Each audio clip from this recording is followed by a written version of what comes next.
There's certainly no shortage of retro-inspired indies around to tickle the nostalgia senses of gamers of a certain age. The vast majority of the dozens of titles you'll find, however, seem to hark back to the good old NES days, where colourful pixel art and simple but tough as nails gameplay reigned supreme. A few daring developers, however, have chosen to stand out from the crowd by removing their rose-coloured spectacles and replacing them with a pair of altogether more green-tinted ones. Yes, for those of us who started our gaming journey on Nintendo's iconic 8-bit handheld, there's a handful of indie titles that are sure to get the nostalgia senses tingling. So without further ado, here are 3 fantastic Game Boy inspired indies that you can pick up for your Nintendo Switch. And, just for good measure, 2 you should probably avoid. Developed by Hungry Bear Games, Dogurai pounced onto the Nintendo eShop in March 2020. Taking inspiration from the 2D action platformers of the early 90s, Dogurai will feel immediately familiar to fans of the genre. Taking cues from Game Boy classics such as Mega Man Dr. Wily's Revenge and Ninja Gaiden Shadow, Dogurai feels every bit the authentic experience. The game takes place in a dystopian future, where a robot army and their manic creator are hellbent on world domination. Bones, a retired samurai dog from the Special Forces, is tasked with single-handedly taking down the robotic menace. Thankfully, the anthropomorphic swordsman is well equipped for the task. His katana can make short work of the unruly machines, and even slice incoming projectiles in two. For an old dog, Bones is surprisingly agile too, with a responsive and easily controlled jump. He also has a couple of neat tricks to help him traverse the many hazards and pitfalls that litter the game's 8 stages. First is a satisfying double jump, which allows for a high level of precision when platforming, as well as a useful means of escape when the going gets tough. Second is a Mega Man-esque slide, which allows him to slip under hazards, and provides a means to access secret areas where health refills and extra lives can be found. To match the tight controls, Hungry Bear Games have created a finely crafted set of stages to tackle. Locations you'll battle through include a ruined cityscape, a poisoned water plant, and an icy cryostasis lab. Each offers unique enemies and a distinct set of challenges to overcome, with some being more platform focused and others being more action orientated. A few even contain fun set pieces such as a motorcycle sequence through a desert base and a rapid escape from a wave of lava in a fiery cavern. To cap off each stage, there are of course boss fights. Each boss has its own distinct character and offers a unique set of attacks to learn and counter. One particularly nice touch is the inclusion of a special attack whereby Bones can exploit an opening in the boss's guard, indicated by an exclamation mark. Time slows briefly and quick time prompts will appear on screen, allowing the samurai pooch to deal multiple blows to the defenceless opponent. It feels great to pull off and adds a cinematic touch to the retro charm. Graphically, Dogurai looks as though it could have been released on an actual Game Boy, and I absolutely mean that as a compliment. If it wasn't for the smooth animation and fast and fluid gameplay, you could be forgiven for thinking that it could run on the 90s handheld. The action is presented in the correct aspect ratio and the monochrome colours are spot on. There's even an option for swapping palettes, as if you're playing on a Game Boy Color. In conclusion, Dogurai is a no-brainer for any Game Boy fans looking for an authentic experience. It comes in at a bargain price and offers tight platforming, combat, pacing and a decent level of challenge. There's 2 difficulty modes available, one with infinite lives and the other with a more traditional life system. There's also an unlockable projectile throwing character to encourage repeat playthroughs. To put it simply, Dogurai should not be missed.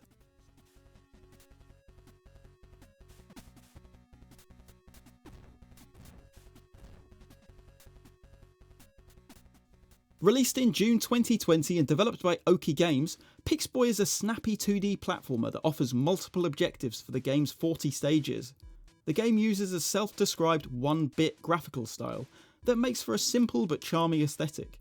As well as the obligatory Game Boy Green, the game also offers multiple other monochrome palettes to enjoy, from vintage PCs to old mobile phones.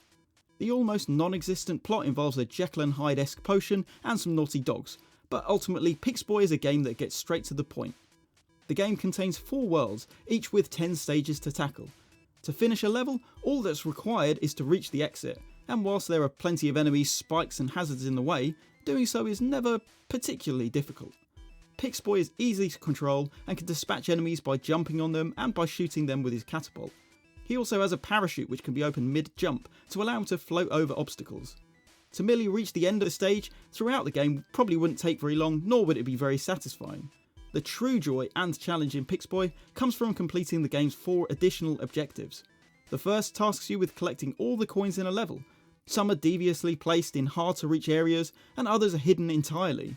The same can be said for the game's second collectible, which comes in the form of ice lollies. The lollies are typically hidden in secret areas found by walking through invisible walls. Only by checking every nook and cranny in each level can all of the coins and lollies be found. Thankfully, each level is short and compact, making it far less tedious than perhaps it sounds. The third objective is obtained by completing the level within a certain time. As mentioned, each level is very short, so the required time can be anything from just 30 seconds to a couple of minutes. Thankfully, Oki Games haven't made pixel perfect speedruns a requirement. All but the last few stages feel comfortably achievable. The last objective, and perhaps the most unique, comes in the form of a pacifist run. Here you are challenged with completing the level without killing any of the game's enemies. It makes for a fun contrast to the speedrun, where you often have to wait patiently for enemies to move out from cramped areas. It might sound like padding to some, but getting 100% completion on Pixboy is a fun challenge and provides hours of entertainment.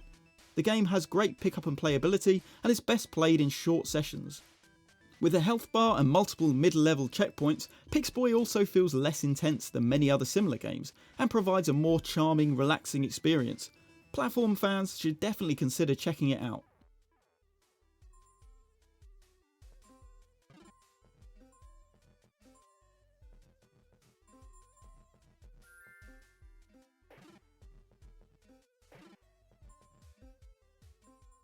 Despite having only released on the Nintendo Switch in January 2021, Stardash is actually the oldest title on this list. Developed by Orange Pixel, the game originally released on mobile platforms in 2011, making it almost retro in and of itself. This fast-paced 2D platformer asks the question, what if the developers of Super Mario Land had been masochists? All of the game's enemies will seem oddly familiar to anyone who's played Mario's first handheld outing. You'll find turtles that explode after being jumped on, insects that fly across the screen and drop spears, and carnivorous plants that spring out of blocks and snap menacingly. Stardash does little to hide its inspiration, but in many ways the numerous Super Mario Land references are what provide the game's charm. Despite its visual similarities, Stardash feels entirely at odds with Nintendo's own gameplay style. The game is blisteringly fast and the player character is instantly responsive. There's no momentum to build up and no skidding to a stop here. Quick, snappy and decisive movements are required to complete the game's 50 stages, but don't expect to beat any of them without dying. A lot. Levels in Stardash are short but punishingly difficult. Taking a single hit will instantly respawn the player at the beginning of the level. Persistence and memorization is the name of the game here, and learning from each death is an essential part of the experience. Certainly not for the faint heart, Stardash is an intense and challenging platformer. Getting to the goal in each stage will be satisfying enough for most, but much like Pixboy there are additional objectives for those who want the extra challenge. One requires you to collect all of the coins, another requires the level to be completed within a set time, and the last has you play the level back to front. There are also keys hidden in each stage to unlock the final level of each world. Ultimately, Stardash takes the visuals, chiptunes and charm of Super Mario Land and blends it with the quick-fire gameplay of Super Meat Boy. It won't be for everyone, but for those who are up for the challenge will find hours of fun here.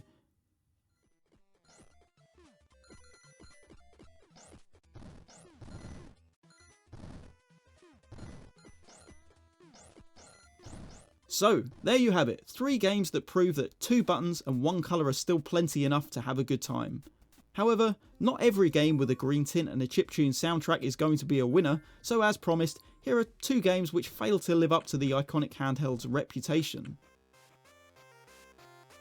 Released in January 2021, developer Squidlet Inc. set out to create a faithful recreation of a Game Boy game for the Nintendo Switch. The developers have admirably restricted themselves to many of the 8-bit handheld's limitations. They proudly boast that the game is in 160 by 144 pixel resolution, never has more than 40 sprites on screen, and has audio that is shared between 4 sound channels. This impressive attention to detail immediately shines through when first booting up the game. Equally charming is the game's cute cast of characters, including the cephalopod player character himself, Plip. The character animations are adorable and there's plenty of NPCs who'll raise a smile with their quirky dialogue. The controls feel pleasant too, with the main gameplay gimmick being Plip's ability to shoot ink below in mid-jump. Sadly, the game isn't without some fundamental flaws. First is the camera, which is rigidly tied to Plip. Whenever Plip jumps, the camera does so too. Combined with a zoomed in viewpoint, it makes for an uncomfortable, almost motion sick inducing experience. Secondly, the game just isn't much fun. There's very little challenge and very little expansion on the core inking gimmick. There's no collectibles beyond health refills, which come in the form of muffins, and little reason to explore the levels. There are a few boss fights to break up the gameplay, but sadly these are equally unsatisfying. What's more, the game contains no save function, so if you leave at any point you'll need to restart from the beginning. That's actually less of a problem than it sounds though, as the entire game can be beaten in under half an hour. Therefore, despite its charming art style, Squidlet is not a game I could recommend. Nonetheless, it's available for a bargain price if all you're looking for is a quick hit of nostalgia.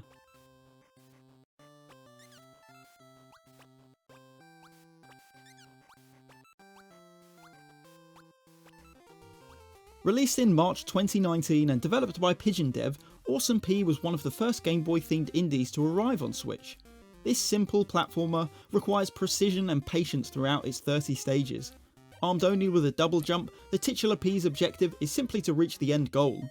Littered throughout the stages are coins and gems which can be collected for an additional challenge. While there are no enemies to contend with, the levels are instead filled with spikes, projectiles and moving buzzsaws. Touching any of these results in instant death, the loss of any collectibles obtained, and the level having to be started again from scratch. Awesome P is certainly a challenging game, but more than anything, it just feels tedious.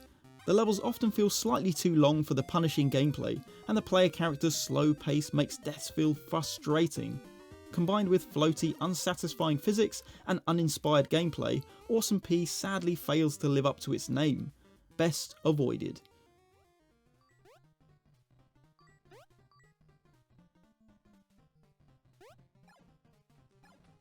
So despite this mixed bag of attempts, it's great to see the Game Boy's legacy alive and well on the Switch. I for one would certainly love to see more Game Boy themed indies in future.